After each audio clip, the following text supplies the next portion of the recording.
Hi, I'm Matt Hillebrand, one of the principals here at Don's Appliances. I'm joined by James Hayes, one of our team members here at our Cannonsburg location. Sure. Hi.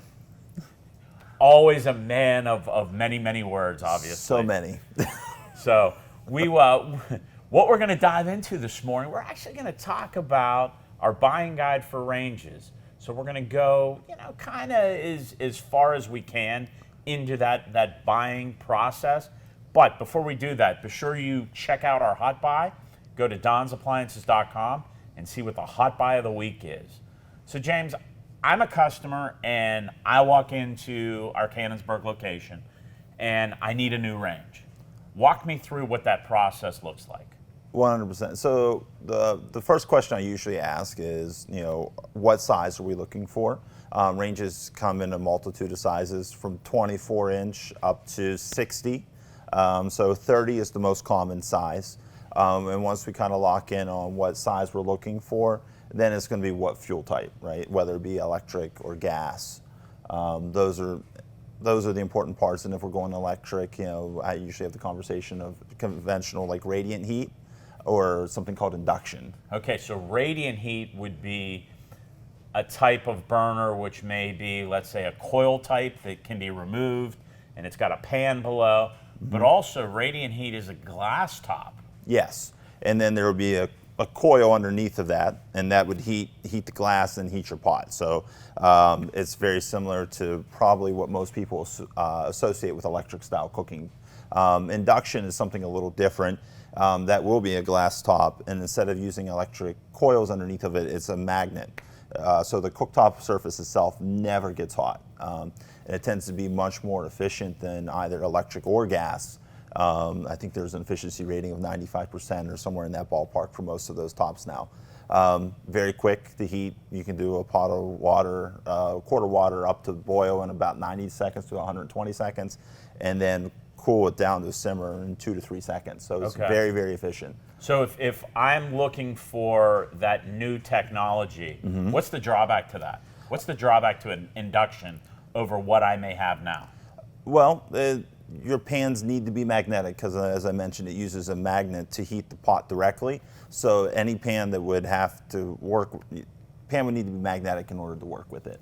Okay. So if it's not, then unfortunately it will not work. So sometimes that involves buying a new set of pots and pans, or maybe you have an old stock pot that's your favorite that may not work on it. You may need to replace that one piece. Okay, Yeah. and from a cost standpoint, are induction ranges more, or cooktops, well, ranges we're talking about, but are induction ranges more expensive than a traditional radiant or coil? In most cases, yes. Although Frigidaire has a line out now that's actually very affordable. I mean, they're starting around $1,000 for a freestanding induction.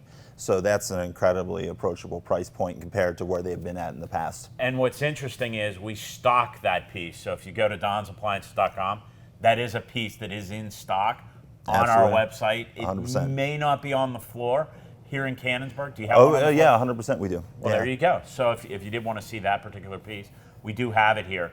Now, one thing too is when somebody comes in to purchase a range, like we've got these different terms. We've got a drop-in, we've got freestanding, we've got slide-in. Kind of narrow that down for somebody that may not know any of those terms. Oh, 100%. So what most people are familiar with is something called freestanding. That's where you'll have like the back piece on the back of the range sticking up. A lot of times your controls will be located in the back there for the oven. On electric ranges, the knobs would be there. Freestanding, and then they go into slide-in where there's no back on it, and it slides in. It has almost like a flat surface to the countertop. All the controls are relocated to the front. Drop-in, you mentioned that. That's more of a specialty piece. There's not a lot of brands left doing that, but it looks very similar to a slide-in, but there's no drawer on the bottom. It would actually sit on a base cabinet. You still sometimes run into those in some older homes.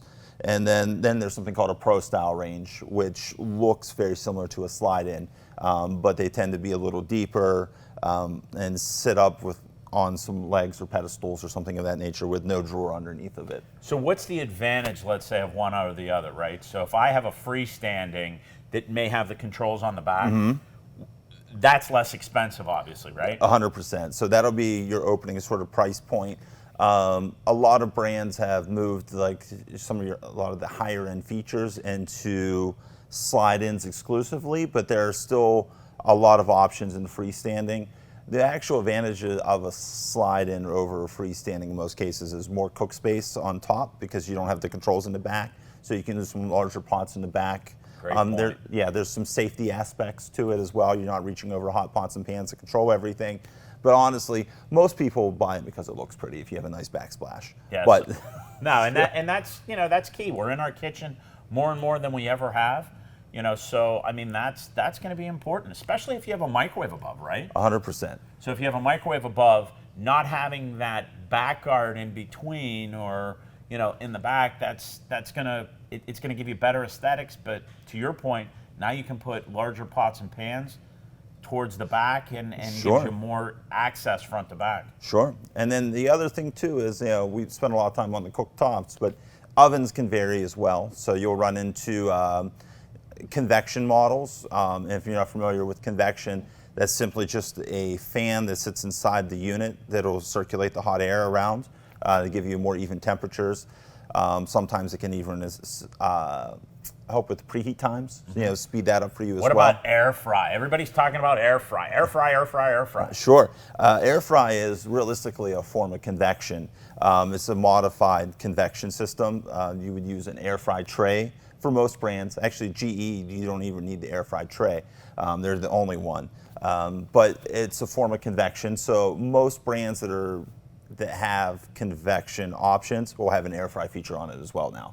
Okay, awesome. So last thing I kind of want to dive into just a tad is that we can also do warming drawers on some of our ranges, right? Oh, 100%, yeah. So if I didn't want to store, let's say, a cookie sheet because our storage areas now are a lot smaller than our old ranges because our ovens are bigger. Sure.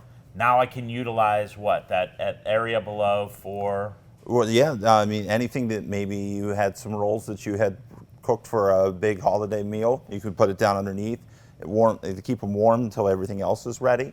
There's even a few models out there that offer baking drawers still. You can bake inside of them. So there's a lot of functionality you can do into some of those drawers besides just storing pots and pans in it. And the last thing I really want to talk about is we still have the option for 2 ovens in a range. So holidays and parties, you can utilize a 2 oven option, Sure. correct? That is correct.